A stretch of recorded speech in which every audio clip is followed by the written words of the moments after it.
नमस्कार, खबरों का पंचनामा में आपका स्वागत है। मैं हूं आपके साथ अंशिका। हम लेकर आए हैं देश दुनिया की 5 बड़ी खबरें, जिनके विश्लेषण के लिए मेरे साथ स्टूडियो में मौजूद हैं कैपिटल टीवी के editor in chief doctor Manish Kumar. Doctor साहब, बहुत बहुत स्वागत है। धन्यवाद। सबसे पहले नजर डालते हैं हेडलाइंस पर।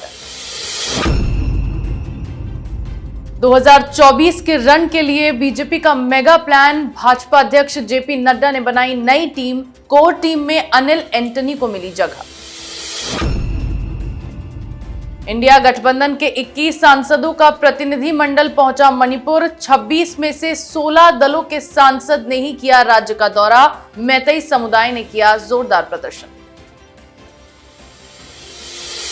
विपक्षी सांसदों के मणिपुर दौरे पर बीजेपी का हमला। अनुराग ठाकुर ने उठाए सवाल, कहा विपक्ष को स्थिति बिगाड़ने से बचना चाहिए।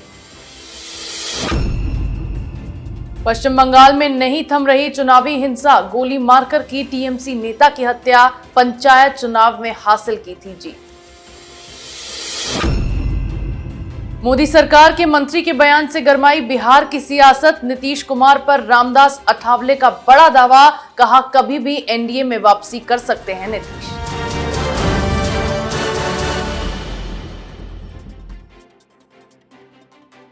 खबरों की शुरुआत में बात करेंगे चुनाव के लिए बीजेपी के मेगा प्लान की। 2024 के रन के लिए भाजपा लगातार खुद को मजबूत करने में जुटी हुई है। इसी बीच बीजेपी के राष्ट्रीय अध्यक्ष जेपी नड्डा ने अपनी नई टीम की घोषणा कर लोकसभा चुनाव के लिए स्पष्ट संदेश दिया है। 38 सदस्यीय राष्ट्रीय पदाधिकारियों की लिस्ट में नए और पुराने चेहरों के बीच कोऑर्डिनेशन रखा गया है। नड्डा की कोर टीम में कांग्रेस के दिग्गज नेता एके एंटनी के बेटे अनिल एंटनी को जगह दी गई है। इसके साथ ही लिस्ट में कई चौंकाने वाले नाम हैं, जिनके जरिए बीजेपी 2024 के चुनावों में फतह हासिल करने की तैयारी कर रही है। डॉक्टर साहब, कितनी कारगर साबित होगी बीजेपी की ये रणनीतियां? देखिए, आपने अनिल एंटनी के बारे में बताया। कांग्रेस पार्टी के लिए इससे बड़ा तमाचा कुछ नहीं हो सकता। कारण एके एंटनी, जिनके बेटे हैं ये अनिल एंटनी, एके एंटनी का रुतबा यूपीए सरकार के दौरान और कांग्रेस पार्टी के अंदर सोनिया गांधी के सबसे करीबियों में इनकी गिनती होती है। तमाम, चाहे अहमद पटेल हो, चाहे अंबिका सोनी हो, चाहे वो दिग्विजय सिंह हो, तमाम बड़े लीडर पार्टी में कुछ भी सुझाव दे दें, लेकिन सोनिया गांधी आखिरी फैसला हमेशा एके एंटनी से पूछ के ही किया करती थी। 2014 में चुनाव हारी कांग्रेस पार्टी, सोनिया गांधी ने किस पे ये जिम्मेदारी दी कि भाई हार का कारण बताओ? एके एंटनी डिफेंस मिनिस्टर रहे, एके एंटनी। और जो कांग्रेस के जो इनसाइडर से वही बताते हैं कि एके एंटनी का जो रुतबा 10 जनपद के अंदर था, वो एक फादर फिगर की तरह। उनका बेटा राहुल गांधी से नाराज हो गया। आप फैमिली टाइज भी ढंग से नहीं कैरी कर सकते। आप चले आए तो भारतीय जनता पार्टी के हाथ तो बहुत बड़ा एक मुद्दा मिल गया, एक ऐसा चेहरा मिल गया जिससे केरल के अंदर वो पार्टी को बिल्ड कर सकती है। बहुत ही अच्छा फैसला हुआ। लेकिन टीम तो बनती है, बिगड़ती है, नए लोग आते हैं, पुराने लोग जाते हैं, कुछ लोगों का स्वास्थ्य खराब होता है, कुछ लोगों का परफॉर्मेंस खराब होता है। 2 विषय जो जरूरी है इस पूरे फेरबदल में, वसुंधरा राजे सिंधिया और रमन सिंह को बाकायदा बरकरार रखा गया है। मतलब उनका रुतबा उनके राज्य के अंदर, छत्तीसगढ़ में रमन सिंह और राजस्थान में वसुंधरा राजे सिंधिया, उनकी पकड़ मजबूत हुई है। इसका मतलब साफ है कि अगर वहां पे चुनाव में बीजेपी जीतती है तो मुख्यमंत्री का चेहरा यही दोनों होने वाले हैं। ये संदेश जो है इस फेरबदल से बड़ा एक सिग्नल गया है। जी बिल्कुल, बीजेपी एक के बाद एक धमाकेदार रणनीतियों के साथ खुद को मजबूत करती जा रही है। आगे बात करते हैं मणिपुर पर विपक्ष की राजनीति की। मॉनसून सत्र के हर दिन हंगामा करने वाले विपक्षी गठबंधन इंडिया के सांसद मणिपुर पहुंच गए हैं। 16 दलों के 21 सांसदों का प्रतिनिधि मंडल इंफाल पहुंचा है। विपक्षी गठबंधन में 26 दल शामिल हैं, लेकिन मणिपुर केवल 16 दलों के सांसद ही पहुंचे हैं। ये प्रतिनिधिमंडल राज्य के हिंसा प्रभावित इलाकों का दौरा करेगा और हालातों का जायजा लेगा। दूसरी तरफ मणिपुर पर विपक्ष की राजनीति को भांपते हुए मैतेई समुदाय ने इस दौरान दौरा करने वाले सांसदों को खदेड़ दिया। विपक्षी सांसदों के दौरे के बीच मैतेई समुदाय की महिलाओं ने जोरदार प्रदर्शन किया, जिससे विपक्ष की राजनीति उसी पर भारी पड़ गई। डॉक्टर साहब, क्या हुआ? आज मणिपुर दौरे पर 16 दलों के सांसद पहुंचे। भाई ये क्या है, मुझे तो समझ में नहीं आ रहा है भाई क्यों गए। मैं आऊंगा इस दल के ऊपर भी, लेकिन बड़ा बयान आ गया जनरल नरवणे का, एक्स आर्मी चीफ। उन्होंने कहा कि मणिपुर में जो कुछ हो रहा है ये चाइनीज स्पॉन्सर्ड है। हो गया मामला खत्म। अब जब आपके आर्मी चीफ की तरफ से इस तरह का बयान आता हो कि यह मसला सिर्फ लोकल 2 एथनिसिटी और रिजर्वेशन और सब चीज का मसला नहीं है, यह मसला चीन की कॉन्स्पिरेसी का है। वेपन कहां से आ रहा, पैसा कहां से आ रहा, बॉम्ब कहां से आ रहे, हथगोले कहां से आ रहे, वहां तो बनता नहीं है सब। चाइनीज पिस्टल वहां मिल रहा है, इतने हथियार मणिपुर में आए कहां से, उसको देखते हुए उन्होंने कहा कि भाई तो चाइनीज स्पॉन्सर्ड एक वायलेंस है जिसको हिंदुस्तान के अंदर डिस्टर्ब करने की कोशिश की जा रही है। नंबर 1। अब इस संदर्भ में देखिए कांग्रेस पार्टी मणिपुर उठा रही है। अब कनेक्शन आपको समझ में आया। अब जिस नॉन सीरियस तरीके 16 पार्टी चली गई, भाई आपको मैं 5 नाम बताता हूं, आप अगर उनका चेहरा याद कर पाए तो आप ये समझिए कि ये लोग सीरियस लोग हैं। ये कौन है? जावेद अली खान, सिंगर को जानते हैं जावेद अली, बाकी किसी को। ये जावेद अली खान कौन है? ये कौन है? मोहम्मद फैजल। ये कौन है? महुआ माजी। ये कौन है? मोहम्मद बशीर। ये कौन है? थिरुमावलन। कौन लोग हैं ये? चले गए वहां पे राजनीति करने। आपके जाने से क्या हो जाएगा? कुछ सिचुएशन में बदलाव आएगा। तो ये बेकार की चीजें हो रही है। ये विपक्ष जो है ये सवालों का जवाब नहीं दे रहा। नरवणे साहब ने जो सवाल खड़े किए हैं कि वॉयलेंस चाइना स्पॉन्सर्ड वॉयलेंस है, चाइनीज वेपन का इस्तेमाल हो रहा है, उसमें कांग्रेस पार्टी का क्या कहना है? कहीं चाइनीज, इसमें तो सीपीआई के लोग भी हैं, सीपीएम के लोग भी हैं, और ये वामपंथी चाइनीज पैसे पे पलने वाले ये लोग, और ये कांग्रेस पार्टी जो चाइना से जो पैसे खाती है अपने एनजीओ के अंदर, ये क्या कनेक्शन है? तो ये सारे सवालों का जवाब ये लोग नहीं देंगे, अपने कुकर्मों का कोई हिसाब किताब नहीं देंगे। प्रधानमंत्री क्यों नहीं बोले? प्रधानमंत्री जिस दिन बोलेंगे उस दिन ये लोग मुंह दिखाने लायक नहीं बचेंगे। जी बिल्कुल। वहीं विपक्षी सांसदों के मणिपुर दौरे को लेकर बीजेपी ने जोरदार हमला बोला है और 2 टूक ये बात कह दी है कि विपक्ष को स्थिति खराब करने से बचना चाहिए। इतना ही नहीं, भाजपा नेता अनुराग ठाकुर ने गठबंधन इंडिया के इस दौरे को महज दिखावा करार दिया और आरोप लगाया कि पहले की सरकारों के शासन में जब मणिपुर जलता था तब उन लोगों ने संसद में एक भी शब्द नहीं कहा जो आज पूर्वोत्तर राज्य का दौरा कर रहे हैं। इतना ही नहीं, ठाकुर ने सवाल उठाया कि अगर ये सांसद मणिपुर की स्थिति का जायजा लेने पहुंचे हैं तो फिर ये बंगाल और राजस्थान का भी दौरा करेंगे। डॉक्टर साहब, बीजेपी हमला बोल रही है, विपक्ष किस तरह जवाब देगा? देखिए, जब कांग्रेस पार्टी पूरे नॉर्थ ईस्ट के ऊपर रूल करती थी, ऑल भारतीय जनता पार्टी तो अभी 2014 के बाद से घुसी है। अदरवाइज आप देख लीजिए, असम हो, चाहे वो मिजोरम हो, अरुणाचल हो, मणिपुर हो, त्रिपुरा हो, मेघालय हो, सब जगह त्रिपुरा में कम्युनिस्ट पार्टी की सरकार थी, बाकी हर जगह कांग्रेस पार्टी रहती थी। ये मोहब्बत की दुकान चलाने वाली कांग्रेस पार्टी ये बताएगी कि भाई क्यों आप जो है आस्था लगाकर बैठे हुए थे।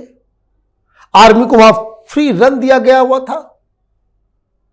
ये तो भीड़ ने किया। कोई भूल सकता है कि नॉर्थ ईस्ट के अंदर महिलाएं निर्वस्त्र होकर के प्रोटेस्ट किया करती थी इस कांग्रेस के रिजीम में। यह वही कांग्रेस है जिसने जब मिजोरम के अंदर उपद्रव मचा तो बकायदा हेलीकॉप्टर से गोली चलवाने का काम यह कांग्रेस पार्टी ने किया। मोहब्बत की दुकान है। लोगों को इतिहास नहीं पता होता है तो आप कुछ भी अनर्गल करने के लिए आप जो है ये हो जाते हो। भारतीय जनता पार्टी को उल्टा सवाल करना चाहिए कि क्या है इसका चाइनीज कनेक्शन। ये जो नार्को ट्रेड के ऊपर मणिपुर के चीफ मिनिस्टर ने जो एक्शन लिया, 1600 करोड़ रुपए का नार्कोटिक्स जो है वो जब्त किया गया, मतलब ये 1.5 लाख से ऊपर करोड़ का जो है वो चल रहा होगा। 10% पकड़ाता है, 90% पकड़ में नहीं आता। तो ये जो 1.5 लाख करोड़ रुपए का ये जो धंधा है, इसमें इन लोगों के साथ क्या सेटिंग गेटिंग है? भाई आप लोग पहले क्यों नहीं पकड़ते थे? और जहां तक बात उस घटना की है, कंडेमनेबल है किसी भी सभ्य समाज में किसी भी महिलाओं को साथ इस तरह का, लेकिन ये पहला नहीं है, ये भी याद रखिए। और दूसरी चीज, जिस तरीके से वहां के मैती समुदाय को विलेन बनाने की कोशिश की जा रही है एक तरफा, ये बहुत ही शर्मनाक है। जी बिल्कुल, मणिपुर के दौरे के लिए विपक्षी सांसद दौड़े दौड़े गए हैं, लेकिन बंगाल के बिगड़े हालातों पर विपक्ष की बोलती बंद है।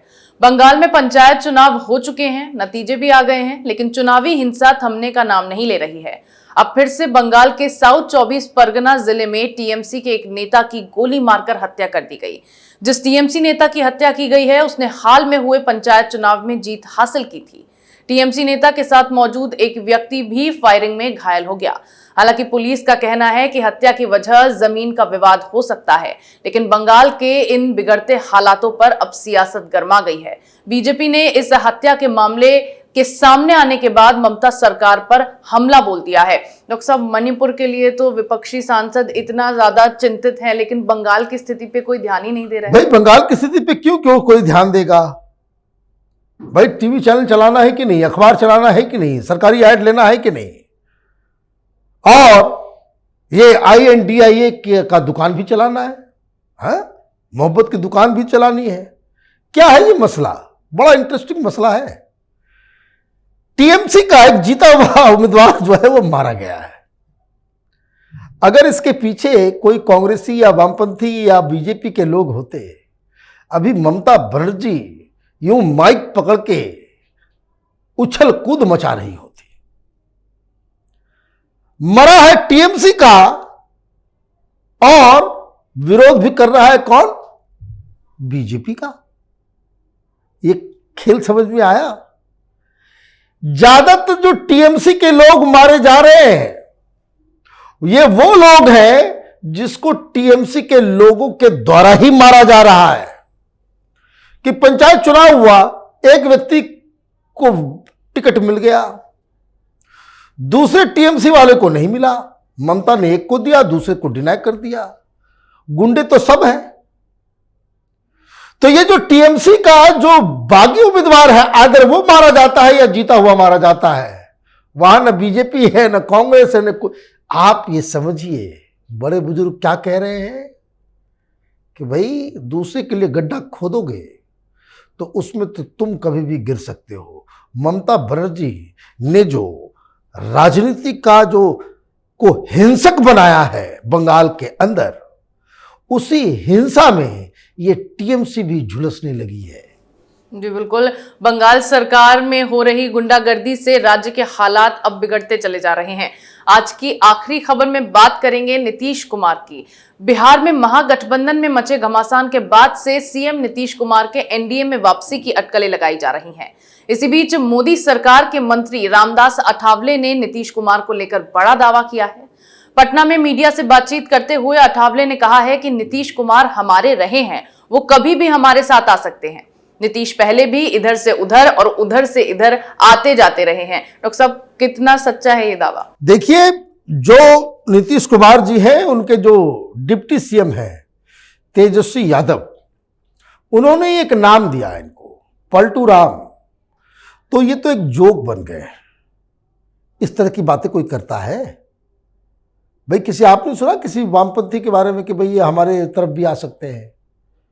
भाई सीपीएम वाले भी बीजेपी के साथ सरकार में शामिल हुए हैं, ऐसा नहीं है हिंदुस्तान के अंदर। ये टीएमसी वाले भी बीजेपी के साथ सरकार में रही, ममता बनर्जी बाकायदा मंत्री बनकर के रही। कभी कोई कहता है किसी के बारे में? नहीं कहता। कहता किसके बारे में? तो नीतीश बाबू के बारे में। तो भाई इनका चाल चलन ही ऐसा है। तो पहली चीज ये। लेकिन सिर्फ अट्ठावले साहब ये बयानबाजी नहीं कर रहे हैं, इसके पीछे कुछ सब्सटेंस भी है। सब्सटेंस क्या है? बेंगलोर में जो बेइज्जती हुई इनकी बहुत भरपूर, जो ये ताव में थे कि अब तो पटना की मीटिंग के बाद हमने सबको इकट्ठा कर लिया, अब हम ही हैं, अब कन्वीनर बनूंगा, प्रधानमंत्री का जो सपना ये जो देख रहे थे, कांग्रेस पार्टी ने इनको ऐसे निकाला जैसे चाय की प्याली में कोई मक्खी गिर जाता है तो कैसे उठा के फेंक दिया जाता है, ऐसे ही इस INDIA गठबंधन से नीतीश कुमार को फेंक दिया गया। वो तब से कोप भवन में बैठे हुए दिल्ली पटना के अंदर। अब घोषणा ये चल रही थी कि भाई अब जो है इसमें होगा विस्तार। भाई दो मिनिस्टर ऑलमोस्ट सैक कर दिए गए हैं, 2 खाली पद पड़ा हुआ है, RJD के कोटे से, कांग्रेस पार्टी के कोटे से 2 और बनना है।